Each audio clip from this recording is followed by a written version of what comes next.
6 Soviet missiles were closing fast. Mach 4, 18 seconds until impact. In the cockpit of the SR-71 Blackbird Major, Brian Schul glanced down at his hands. Scarred hands, burned hands, hands the doctors at Walter Reed Hospital said would never grip a control stick again. He smiled, then he pushed the throttle forward. The afterburners ignited. The world outside turned into a blur of speed and sky.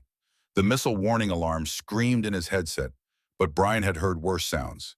He had heard the sound of his own F-4 Phantom exploding over Vietnam. He had heard the roar of flames consuming 90% of his body. He had heard doctors whispering that he would never walk again, never fly again, never be whole again. They were wrong about all of it. 3 years earlier, those same doctors had stood over his hospital bed with clipboards and sympathetic faces. One of them, a veteran surgeon who had seen plenty of burned pilots, pulled up a chair and spoke the truth without sugarcoating it. "You are lucky to be alive," he said. "But flying, that is over. Your body has been through too much, the tissue damage, the nerve damage, the psychological trauma. No one comes back from burns like this, especially not to fly the most demanding aircraft in the world." Brian had looked at the doctor through eyes that still worked through a face that no longer looked like his own and said nothing. What was there to say? The man was probably right. 17 surgeries, skin grafts taken from parts of his body that barely had any skin left. Pain that made morphine feel like a suggestion rather than a solution. Every morning was a war just to open his eyes. Every night was a battle to close them. But 3 years later, here he was, 75,000 feet above the Baltic Sea, flying faster than any missile the Soviets could throw at him. And those 6 missiles that had looked so threatening 18 seconds ago, they were already falling back. Their fuel exhausted, their guidance systems confused by the sheer impossibility of what they were chasing. The SR-71 Blackbird was not just fast, it was impossibly fast. It was a machine that broke every rule of physics the Soviets thought they understood. And Brian Schul, the pilot they said would never fly again, was proving that impossible was just another word for not yet. This is the story of that impossible pilot, of the impossible plane he flew, and of the Soviet pilot who chased him for 8 years only to discover that he was not chasing a machine at all. He was chasing something far more dangerous than technology. He was chasing the American dream itself. And when these two men finally met years after the Cold War ended, sitting together on the wing of the very plane that had defined their rivalry, sharing coffee and vodka, one of them would say something that explained everything. We were not chasing a plane. We were chasing freedom. And freedom, it turns out, flies faster than any missile ever built.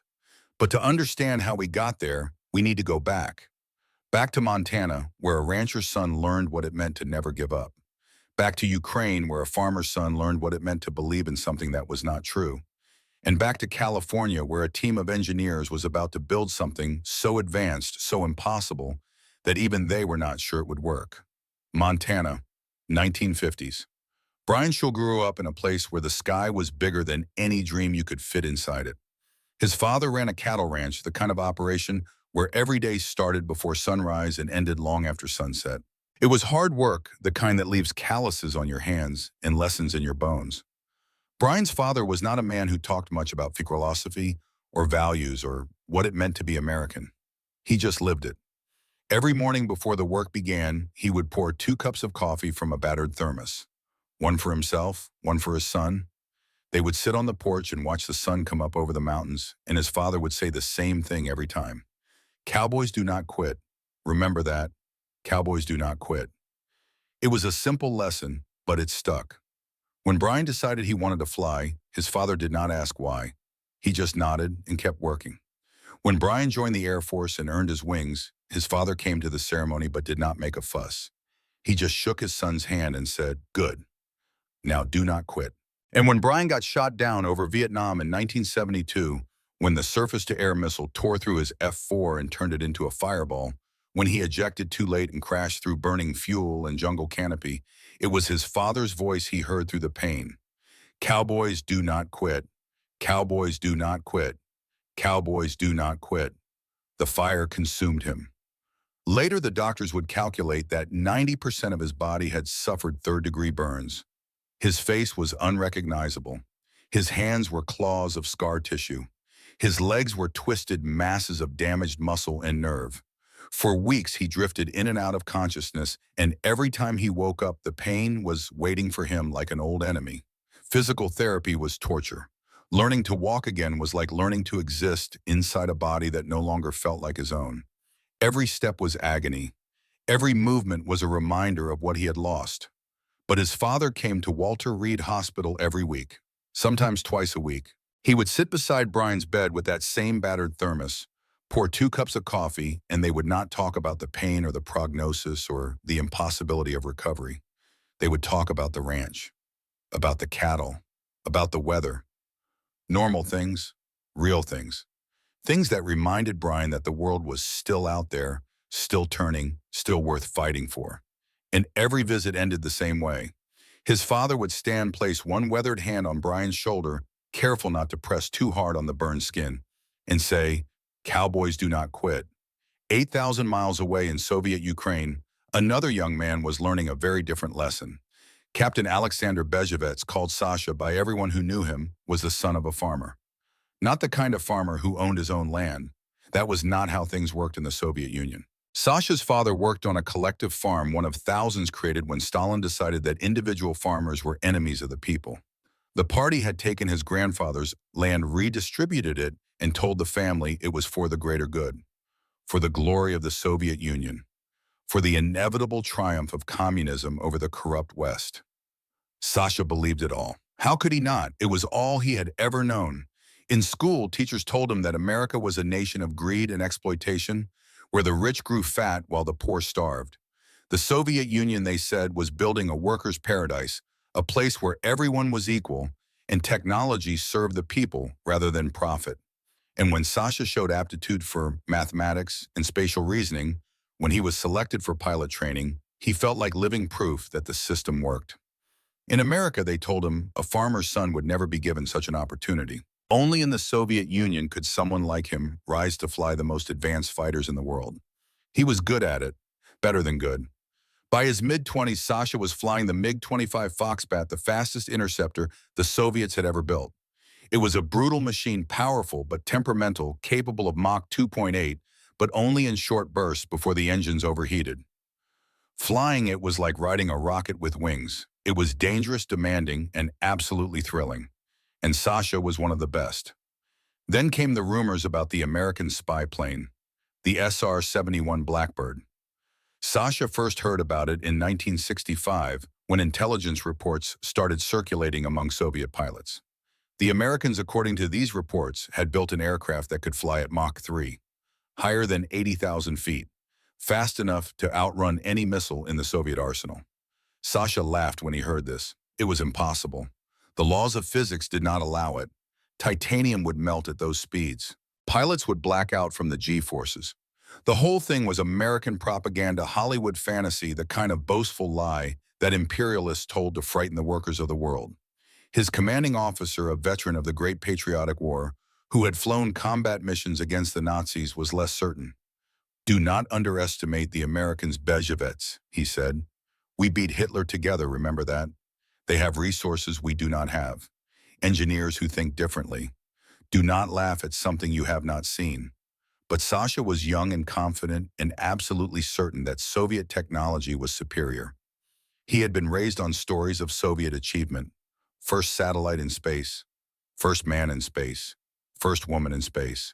The Americans were always playing catch-up, and now they were inventing fairy tales about impossible aircraft because they knew they were losing the Cold War.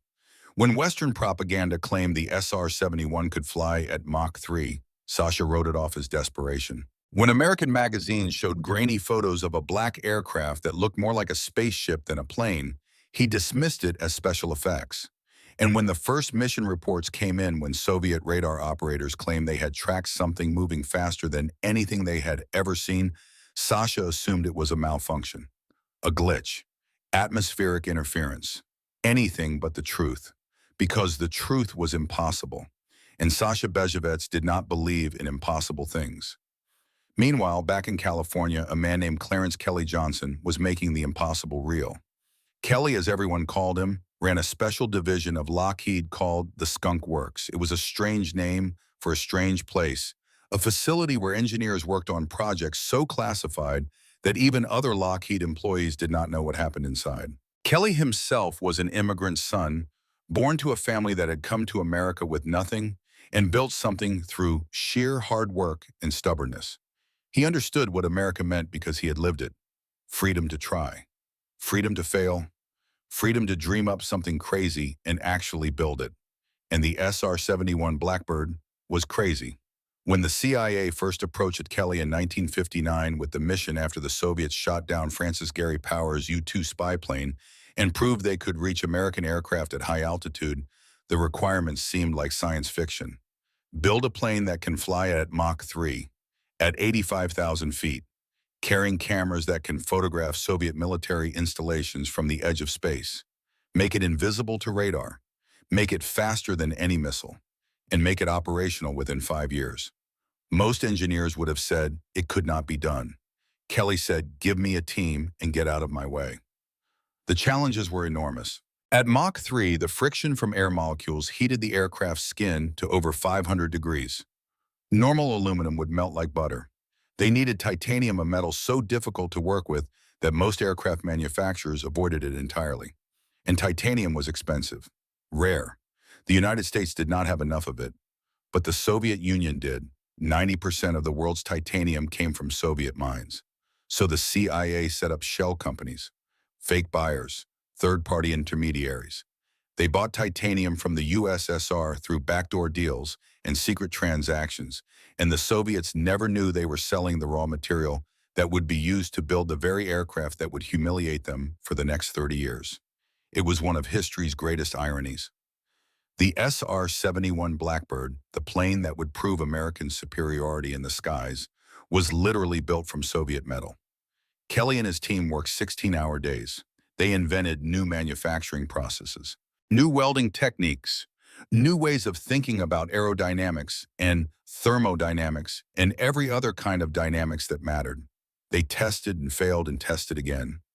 Engines exploded, prototypes cracked under the heat stress. Pilots reported that the cockpit felt like flying inside an oven. But Kelly kept pushing. Every failure was a lesson.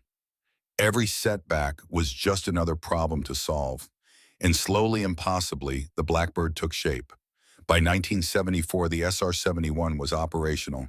It had flown dozens of successful reconnaissance missions over Soviet territory. Radar operators tracked it. MiG pilots scrambled to intercept it. Missiles were fired at it. And every single time, the Blackbird simply accelerated and disappeared. It was untouchable. A ghost. A legend. The Soviets could see it on their screens but could not reach it, could not stop it, could not shoot it down. And with every successful mission, with every photograph of Soviet military installations that came back crystal clear, the message became more obvious. American technology was better. American engineering was better. America itself was better. But Kelly still had one problem. The SR-71 was operational, but it was also brutal to fly. The cockpit temperatures were extreme. The G-forces during acceleration were punishing. The pressure suit required to survive at that altitude was so restrictive that pilots felt like they were being squeezed by a giant fist. The physical demands were unlike anything in aviation. Normal pilots could fly it technically, but they could not fly it well. They could not push it to its limits. They could not make it sing.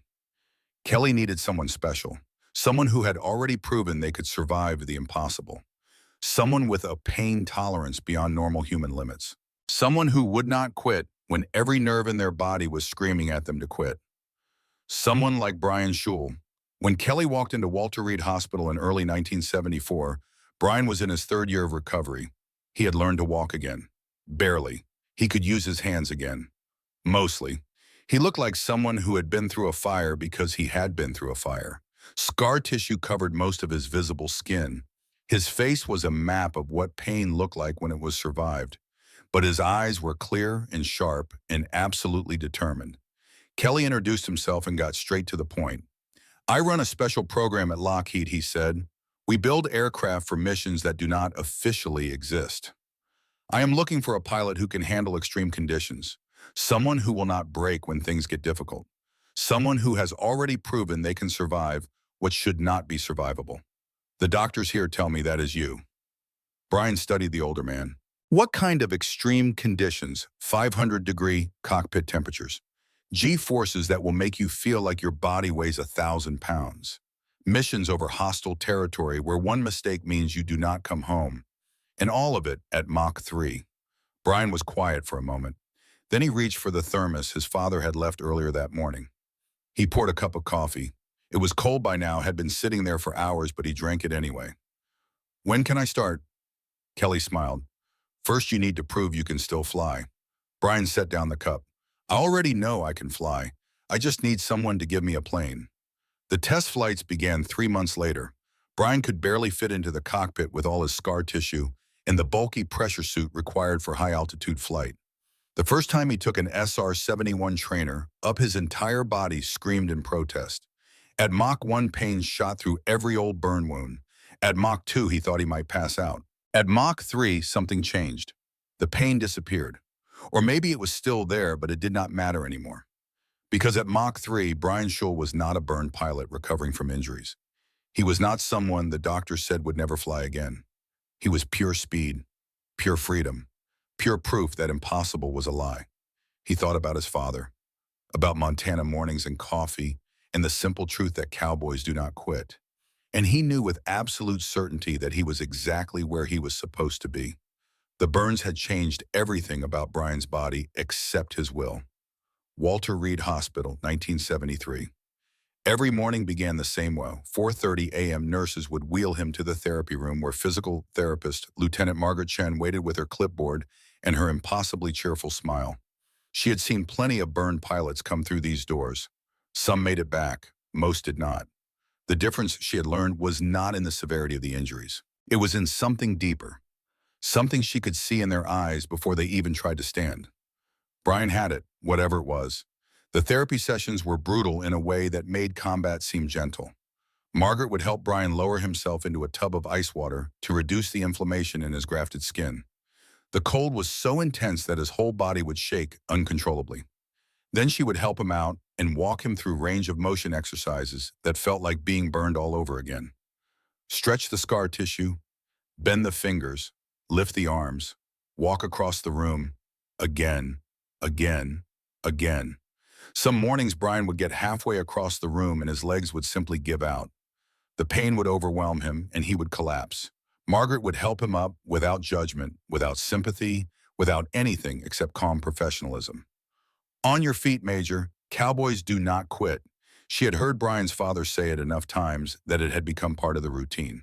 A mantra, a weapon against the pain. Brian's father came every Tuesday and Friday without fail.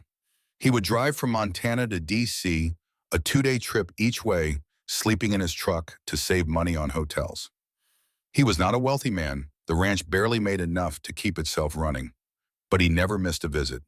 He would arrive early in the morning with that thermos of coffee, the same one he had used on the ranch for 20 years, dented and scratched and more reliable than most people. He would sit beside Brian's bed and pour 2 cups, and they would drink together in comfortable silence. One Tuesday morning, after a particularly difficult therapy session, where Brian had managed only 10 steps before collapsing, his father said something different. I sold the North Pasture. Brian looked up sharply. Dad, no, you need that land. His father shrugged. Land is just land. You are my son. The hospital bills were piling up. Insurance covered some of it, but not enough. Never enough. Brian wanted to argue, wanted to tell his father to keep his ranch intact, but he knew that tone. Cowboys do not quit. And sometimes not quitting meant making sacrifices that hurt worse than any burn.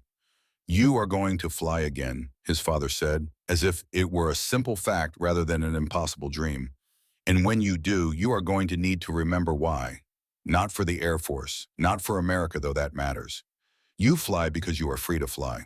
Because nobody, not the North Vietnamese, not the doctors, not physics itself, gets to tell you what you can and cannot do. That is what we are fighting for. That freedom, that choice. Do not ever forget it. Brian never did. The surgeries continued, 17 in total. Each one peeling away dead tissue, grafting new skin, trying to rebuild something functional from the wreckage. The 17th surgery was the worst. They had to reconstruct the tendons in his right hand, the hand that would need to grip the control stick if he ever flew again. The surgery took 9 hours. Recovery took 3 months. And when it was finally done, when the bandages came off and the doctors tested his grip strength, they were shocked. Not because it was good, because it was better than good. Brian's right hand could grip with almost the same strength as before the burns. The scar tissue had formed in a way that actually reinforced the tendons rather than weakening them. The lead surgeon, a man who had been doing this work for 20 years, shook his head in disbelief. "I have never seen anything like this," he said. "Your body should not be able to do what it is doing. You should not be this functional. By every medical standard we have, you should still be in a wheelchair." Brian flexed his fingers, feeling the pull of scar tissue, the strange sensation of skin that was his but did not quite feel like his. "What can I say? Doc Montana builds them tough." The doctor smiled, but there was something serious in his eyes. "You are going to fly again, are you not? Even though I told you it was impossible, even though every doctor in this hospital said it could not be done." Brian met his gaze. "Yes, sir, I am. I thought so." The doctor pulled out a business card and handed it to Brian. "When you get your wings back, when you prove all of us wrong, I want you to call me. I want to know that impossible things can still happen. I need to know that." Brian kept that card in his wallet for the rest of his life. While Brian was learning to walk again in Maryland, Kelly Johnson was learning to build the impossible in California. The Skunkworks facility was located in Burbank, hidden among regular Lockheed buildings, so that casual observers would not even know it existed. Inside, a team of 130 engineers worked on projects that officially did not exist. The SR-71 Blackbird was the most ambitious, most difficult, most absolutely insane project any of them had ever attempted. The titanium problem had been solved ironically with Soviet help, but that created a dozen new problems. Titanium was incredibly strong, but also incredibly difficult to work with. Traditional cutting tools would not work. The metal had to be shaped using entirely new techniques. Welding it required inert gas environments and temperature controls so precise that a single degree of variation could ruin an entire panel. And the SR-71 needed thousands of these panels, each one fitting together with tolerances measured in thousandths of an inch. Then there was the heat problem. At Mach 3, the friction from air molecules turned the aircraft's skin into something resembling a frying pan. The nose cone would reach 600 degrees. The leading edges of the wings would glow dull red. Everything inside the aircraft, every wire, every hydraulic line, every instrument had to be designed to function in an environment that would destroy normal aircraft components in seconds.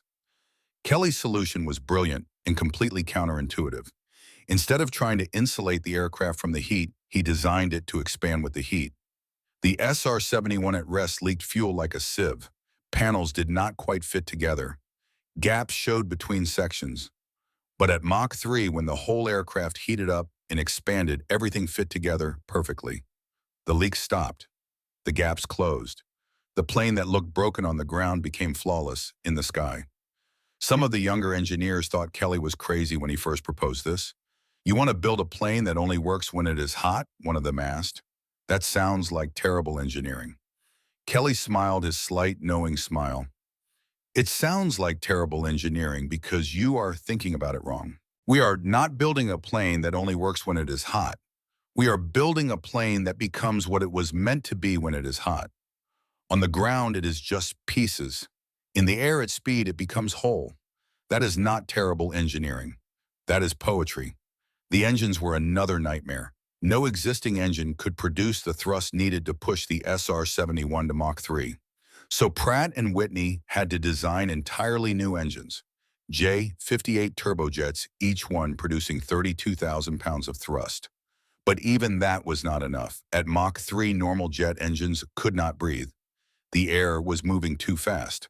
So Kelly and his team designed a bypass system that was part jet engine, part ramjet. At high speeds, air would bypass the engine's compressor and go directly to the afterburner, essentially turning the entire engine into a ramjet. It was elegant and complex and had never been done before. Testing was terrifying. The first time they fired up the J-58 engines on a prototype, the noise was so loud that windows broke 2 miles away. The heat was so intense that the concrete beneath the aircraft began to crack. And when the test pilot finally took it up to speed, when he pushed past Mach 2 and then Mach 2.5 and then Mach 3, everyone in the control room held their breath. Either this would work or they would watch a several $100 million aircraft disintegrate in real time. It worked. Barely. The test pilot reported that the cockpit felt like being inside a blast furnace. The G-forces during acceleration were crushing. The pressure suit restricted movement so much that operating the controls required constant physical effort. It was survivable technically, but just barely. And the physical demands were so extreme that the test pilot, a seasoned veteran with thousands of flight hours, landed and immediately said he could not do it again. His body simply could not handle it. Kelly needed someone different, someone who had already survived what should not be survivable, someone whose tolerance for pain was beyond normal human limits, someone who would not break when everything in their body was screaming at them to stop. He needed Brian Schul. Kelly's first visit to Walter Reed was in January 1974. He brought no paperwork, no official authorization, no proof that he was who he said he was, just his word and his reputation. The nurse at the front desk tried to stop him, said that Major Schul was in physical therapy and could not be disturbed, but Kelly gave her a look that said he had built aircraft that officially did not exist, and one nurse was not going to slow him down. She let him through. He found Brian in the therapy room working through a set of exercises that looked like medieval torture. Brian was trying to climb a rope ladder, something that should have been simple for an Air Force pilot, but was nearly impossible for someone whose hands were still rebuilding nerve connections. He made it 3 rungs before his grip failed and he fell. Margaret caught him, steadied him, and without a word guided him back to the bottom of the ladder to try again. Kelly watched this happen 3 more times, 3 more failures, 3 more attempts. On the 5th try, Brian made it to the 4th rung. His whole body was shaking with effort. Sweat poured down his face, but he did not stop. He kept climbing. 5th rung, 6th rung, 7, 8, 9, 10. He reached the top, touched the ceiling with one scarred hand, and then climbed back down with the careful control of someone who knew that one mistake would send him crashing. When he reached the bottom, Margaret gave him that professional nod that meant good work, and Brian noticed Kelly standing by the door. He did not look surprised or embarrassed, just curious. "Can I help you?" Kelly walked over and extended his hand. "Clarence Johnson, Lockheed Skunk Works. People call me Kelly. I build aircraft that officially do not exist, and I would like to talk to you about flying one." Brian shook his hand. His grip was not what it used to be, but it was firm enough to send a message. "I am listening." They walked to the hospital cafeteria, bought terrible coffee from a machine that looked older than both of them, and sat at a corner table where no one would overhear. Kelly explained the SR-71 program without using any classified details. A reconnaissance aircraft, faster than anything else in the sky, physical demands beyond normal limits, missions over hostile territory, and a need for someone who could handle pain that would break most pilots. Brian sipped his terrible coffee and considered. "The doctors say I will never fly again." Kelly nodded. "Doctors said my titanium aircraft would melt at Mach 3. Engineers said the engines would explode. Physics said the whole thing was impossible. Doctors, engineers, and physics were all wrong. The question is not what they say. The question is what you know you can do." Brian looked down at his hands, at the scars that covered them, at the fingers that had learned to grip again through sheer stubbornness. "I know I can fly. I just need someone to give me a chance." Kelly stood up. "Come to California when they discharge you. I will give you that chance. But understand this, the SR-71 is not like anything you have flown before. It is faster, hotter, and more demanding than any aircraft in existence. Flying it will hurt. Every mission will feel like your body is being tested to destruction. And if you cannot handle that, if you quit, there is no shame in it. But I do not think you are the quitting type." Brian stood as well. "My father taught me something when I was young. He said cowboys do not quit. I have carried that with me through everything. Through Vietnam, through the burns, through every impossible therapy session. So no, Mr. Johnson, I am not the quitting type." They shook hands again, and Kelly knew he had found his pilot. 8,000 miles away in Soviet Ukraine, Captain Alexander Bezhevets was having a very different conversation with his commanding officer. It was late evening at Kubinka Air Base outside Moscow, where Sasha and his squadron were stationed. They had just completed another intercept exercise, practicing the tactics they would use if they ever encountered the American spy plane everyone kept talking about. The commanding officer, Colonel Dmitry Volkov, had called Sasha into his office for a private discussion.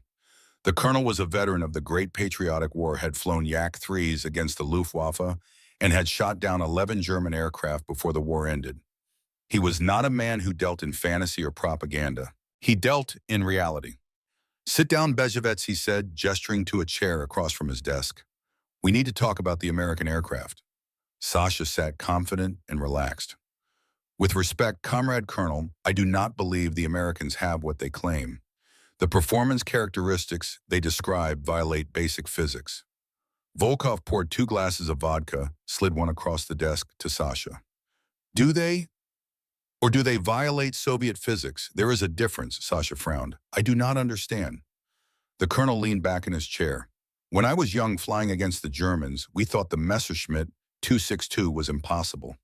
A jet fighter. In 1944, it violated everything we knew about aircraft design. But it was real, and German pilots used it to kill many of our boys before we learned how to counter it. The mistake we made was assuming that what we knew was all there was to know. But Comrade Colonel Mach 3, at 80,000 feet, the titanium would melt. The pilot would die from the heat and G-forces, unless Volkov said quietly they solve problems we have not solved yet. Unless they are better engineers than we want to admit. Unless American freedom to innovate, to fail, to try crazy things without political commissars watching over their shoulders has produced something we cannot match. Sasha felt something uncomfortable in his chest. It was not fear exactly. It was worse. It was doubt. But that was dangerous.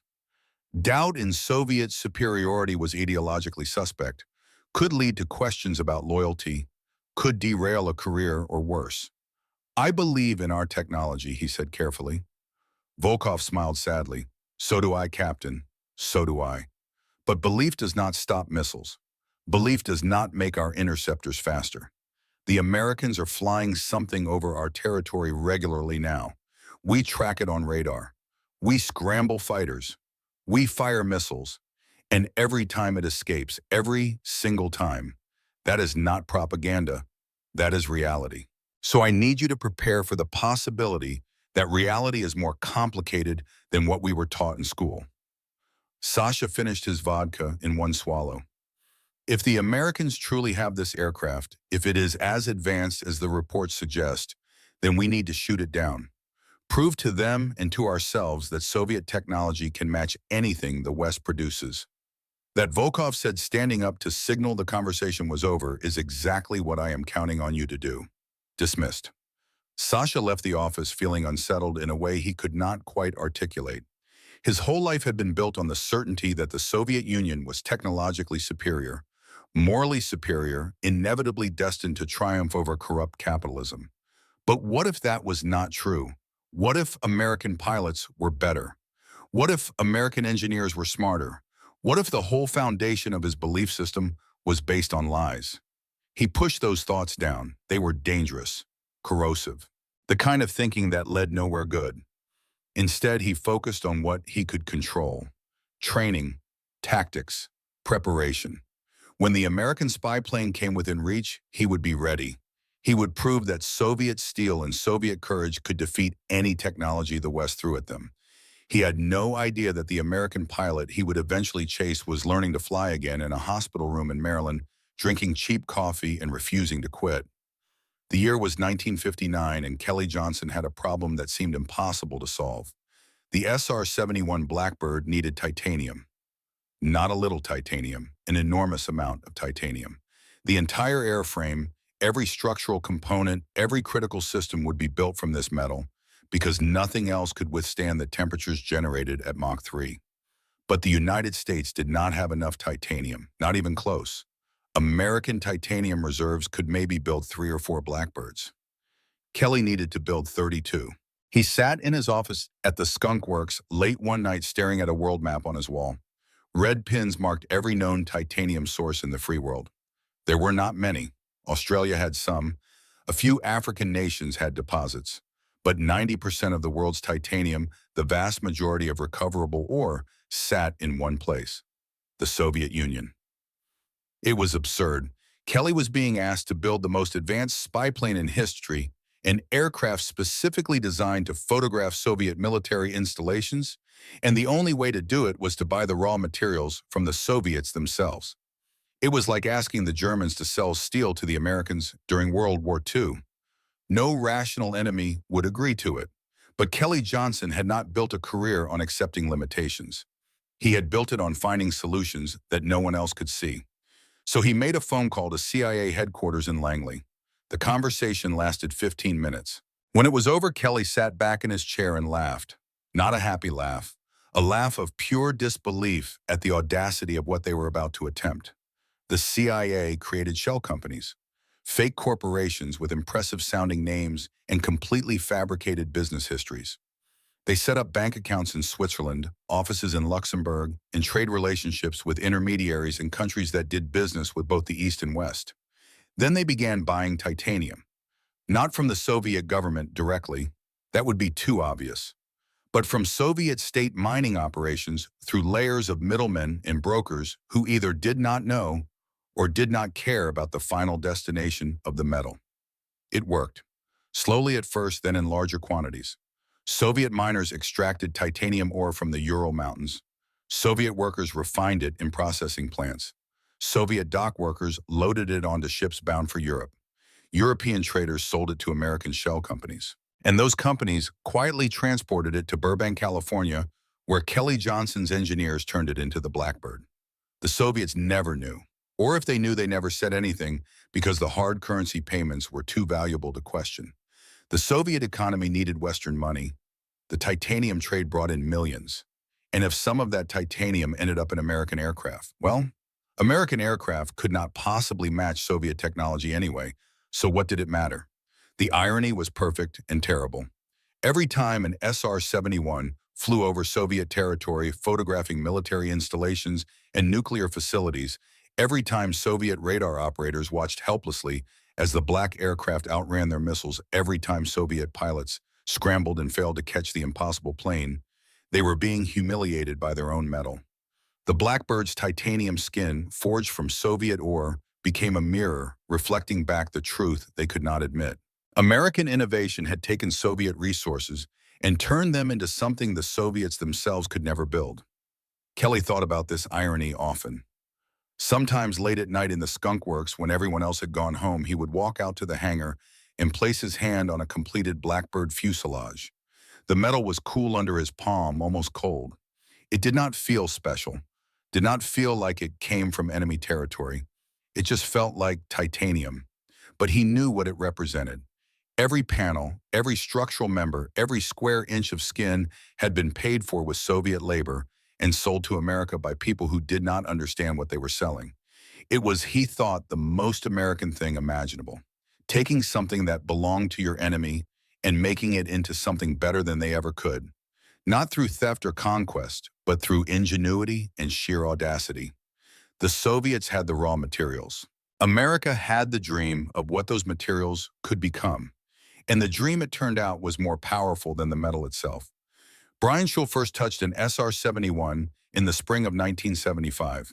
He had been discharged from Walter Reed 6 months earlier, had passed every flight physical the Air Force could throw at him, and had spent 3 months at Edwards Air Force Base going through specialized training for the Blackbird program. Now he stood in a hangar at Beale Air Force Base in California, looking up at the aircraft that would define the rest of his life. It was beautiful in a way that transcended normal definitions of beauty. The Blackbird did not look like it was designed. It looked like it had evolved, like nature itself had decided what the perfect aircraft should be and manifested it in titanium and steel. Every line served a purpose. Every curve reduced drag. Every surface contributed to the impossible performance that made it untouchable. Matte black paint covered the entire airframe, not for camouflage but for thermal management, absorbing and radiating heat in carefully calculated ways. Brian walked around the aircraft, slowly running his scarred hands along the fuselage. The titanium was smooth, almost silky, despite being one of the hardest metals known to man. He traced the lines of the Chinese, the sharp ridges that ran along each side of the fuselage, creating lift and stability in ways conventional wings never could. He examined the massive J-58 engines, each one a work of art in itself, capable of producing thrusts that seemed to violate the laws of physics. A crew chief, a grizzled tech sergeant with 20 years of experience, watched him with approval. "She is a temperamental lady," the sergeant said. "Leaks fuel on the ground, rattles and groans, but get her hot, get her up to speed, and she becomes something else entirely. Something perfect." Brian nodded, still running his hands over the metal. "Where does the titanium come from?" The sergeant grinned. "That is the classified part. But I will tell you this, the people who mined this metal had no idea what they were contributing to. If they knew, they would probably be angry, or maybe proud. Hard to say." Brian thought about that, thought about unknown workers somewhere extracting ore from the ground, refining it, shipping it, never knowing that their labor would become part of something that would fly faster and higher than anything else on Earth. There was something profound in that, something that spoke to how strange the Cold War had become, how tangled the relationship between enemies could get. His first flight was scheduled for the following morning. Brian did not sleep that night, not because he was nervous. He had flown combat missions over North Vietnam. He had been shot down and burned and put back together piece by piece. Nervousness was something that happened to people who still had something to prove. Brian had nothing to prove to anyone except himself, and he already knew he could do this. The morning briefing was extensive. Weather conditions, mission parameters, emergency procedures. The flight would be relatively simple, just a training run to familiarize him with the aircraft's handling characteristics. Up to 40,000 feet, then Mach 2, then back down. Nothing extreme, nothing that would push the Blackbird's limits. Just a gentle introduction to the fastest aircraft in the world. Suiting up took an hour. The pressure suit was a masterpiece of engineering and a nightmare of discomfort. It fit tightly against every inch of Brian's body, and every inch of Brian's body was covered in scar tissue that did not stretch or flex the way normal skin did. The suit's technicians had to make custom modifications, adding extra material, in some places adjusting seals in others. Even with the modifications, getting into the suit was painful. Getting comfortable was impossible. But Brian had learned to live with pain, had learned that pain was just information, just his body's way of saying this is hard, and he could acknowledge that information without letting it stop him. He zipped up the suit, locked the helmet in place, and climbed the ladder to the cockpit. Each step hurt. The ladder was steep and the pressure suit restricted movement. His legs, still rebuilding strength after years of therapy, protested with every rung. But he kept climbing, one step at a time, one breath at a time, until he reached the top and lowered himself into the cockpit that would become his second home for the next decade. The cockpit was tight, cramped, every control within reach, but nothing wasted on comfort. Brian strapped in, connected his suit to the aircraft's environmental systems, and began the pre-flight checklist. 273 items, each one critical, each one verified twice. Outside the canopy, the crew chief gave him a thumbs up. The ground crew cleared the area, and Brian started the engines. The J-58s came alive with a sound like controlled thunder. The whole aircraft vibrated, a deep thrumming that Brian could feel in his bones. He advanced the throttle slowly, feeling the power build, feeling the Blackbird wake up beneath him. Tower cleared him for takeoff. He released the brakes and began to roll. Acceleration was smooth but aggressive. The Blackbird wanted to fly, wanted to be in the air where it belonged. At 170 knots, Brian pulled back gently on the stick and felt the nose lift. At 200 knots, the main gear left the runway. And just like that, he was flying again. Really flying, not in a trainer or a simulator, but in the fastest aircraft humanity had ever built. He climbed to 10,000 feet, then 20, then 30. The sky darkened from blue to deep indigo. The curvature of the Earth became visible at the horizon. And Brian felt something he had not felt since Vietnam, since before the fire, since before everything changed. He felt whole. At 40,000 feet, he leveled off and began accelerating. Mach 0.8, Mach 0.9, Mach 1. The sonic boom rippled behind him, a physical manifestation of speed breaking through the sound barrier. His body felt every vibration, every change in pressure, every adjustment the aircraft made. The scar tissue on his arms and chest pulled tight against the pressure suit. Pain began building, familiar and expected. Mach 1.5. The pain intensified. Every old burn wound felt like it was being re-injured. The G-forces pushed him back into his seat with crushing pressure. He thought about Walter Reed Hospital, about ice baths and therapy sessions, and doctors saying he would never fly again.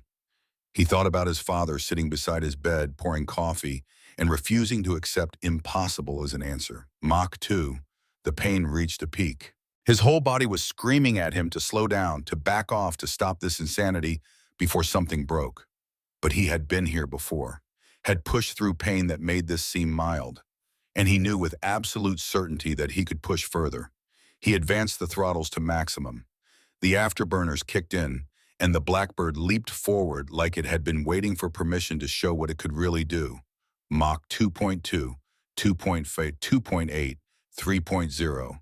And suddenly the pain stopped, just stopped as if someone had flipped a switch. The vibration smoothed out. The ride became glass smooth.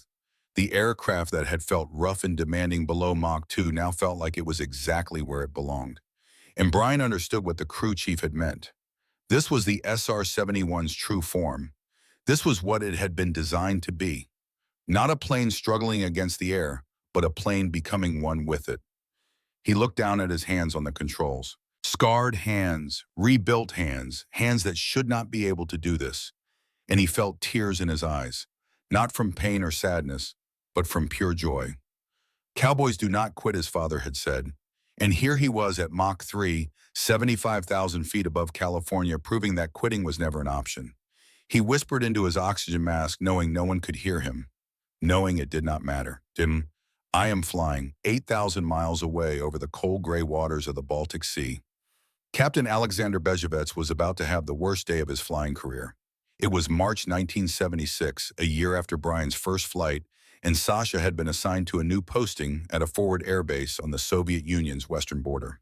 His squadron flew MiG-25 Foxbats, the fastest interceptors in the Soviet arsenal, and their primary mission was to watch for NATO aircraft that strayed too close to Soviet airspace. They also watched for the Ghost, the black American spy plane that appeared on radar without warning, moved faster than anything should move, and disappeared before anyone could touch it. Sasha had heard the stories. Every Soviet pilot had. But stories were just stories until you saw the truth for yourself. The alert came at 0300 hours. Radar had picked up something unusual over international waters heading towards Soviet airspace at impossible speed. All available interceptors were ordered to scramble. Sasha was pulling alert duty that night. He was in his cockpit and airborne within 4 minutes. The controller's voice crackled in his headset. Target bearing 090, altitude 80,000, speed Mach 2.8 and accelerating. Intercept and identify. Sasha's hands were steady on the controls. This was it. The moment he had been training for. The chance to prove that Soviet technology could match anything the Americans built. He pushed the throttles to maximum power and began climbing. The MiG-25 was designed specifically for this mission. High-altitude interception. Maximum speed. Everything about it was optimized to catch fast targets. But as he climbed through 60,000 feet, something became clear. The target was not slowing down, was not descending, was not doing anything except flying in a straight line at a speed that made Sasha's maximum velocity look slow.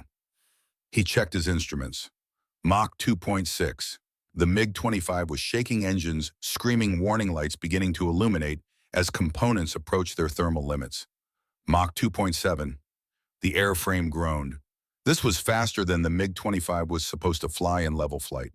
This was the speed you hit in a dive in a short burst not sustained. But Sasha kept the throttles forward, kept pushing, kept climbing.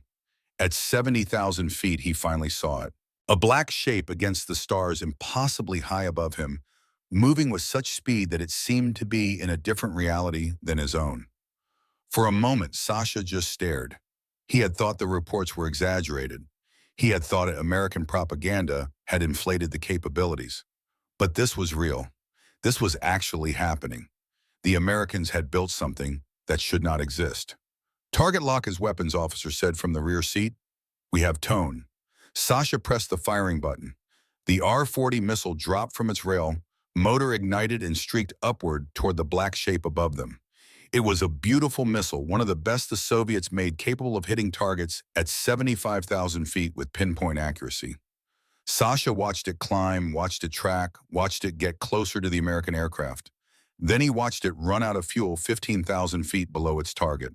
The SR-71 had not maneuvered, had not deployed countermeasures, had not done anything except maintain course and speed, and the missile simply could not reach it. Sasha felt something break inside him. Not physically, but mentally. That missile represented the best Soviet engineering could produce, and it was not enough. Would never be enough. The black shape above him accelerated slightly, as if to emphasize the point, and disappeared toward the horizon. By the time Sasha landed, his engines were damaged from overspeeding. The ground crew chief took one look at the temperature readings and shook his head. "You are lucky these did not explode," he said. That night, Sasha called his father from a public phone outside the base.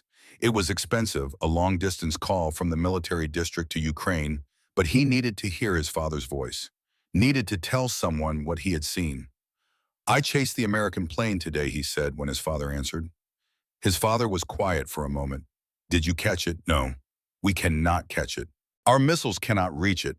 Our aircraft cannot fly fast enough. The Americans are not bluffing." His father sighed a sound that carried years of experience and resigned wisdom. "Then you must learn from this. Your pride is not as important as the truth, but I have spent my whole life believing Soviet technology is superior." Perhaps his father said gently, "It is time to believe something else. Or perhaps it is time to ask why they are superior. What do they have that we do not?" That is the question worth answering. Sasha hung up the phone and stared at the night sky. The question worth answering. But answering it meant admitting things he was not ready to admit, meant questioning everything he had been taught, meant looking at the foundation of his beliefs and finding cracks.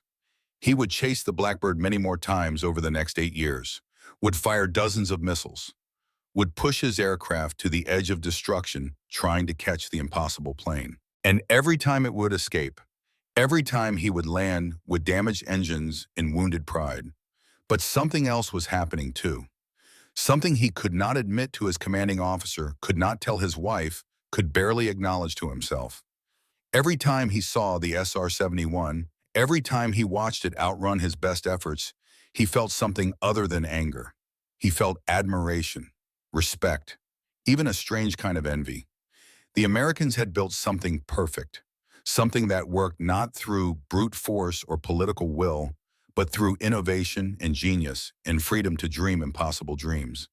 And Sasha, loyal Soviet pilot, devoted communist, was beginning to suspect that maybe, just maybe, the Americans had something his country did not.